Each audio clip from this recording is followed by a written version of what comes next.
चला तर आज कोबीचा पराठा बनवूयात। कोबीचा पराठा बनवण्यासाठी इथे मी गव्हाचं पीठ घेतलं, त्यात 3 छोटे चमचे बेसन ॲड केला। इथे मी कोबी बारीक बारीक चिरून घेतला आहे, ते पण पिठात आता मिक्स करून घेतला।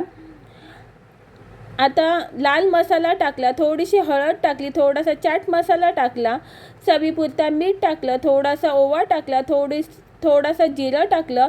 जिरं नसेल तर जिरा पावडर पण यूज करू शकता। थोडीशी कसुरी मेथी टाकली, चिरलेली कोथिंबीर टाकली, वरून तेल टाकलं आणि पीठ मळून घेतलं।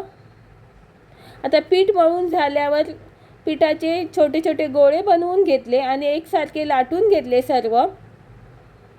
अशा प्रकारे साईडने लाटून घेतले। इथे पराठे सर्व मी लाटून घेतले आहेत। आता एका गॅसवर तवा गरम करून घेतला। आता पराठे सर्व भाजून घेतले आणि वरून तूप लावून घेतलं। आता दुसरा पराठा पण मी तसाच भाजून घेणार आहे। वरून तूप लावायचं आहे, तूप नसेल तर तेल लावलं तरी चालतं। आणि अशा प्रकारे मी सर्व पराठे बनवून घेतले आहेत। आणि चॅनलला जर सबस्क्राईब केलं नसेल तर प्लीज चॅनलला सबस्क्राईब करा। Bye bye.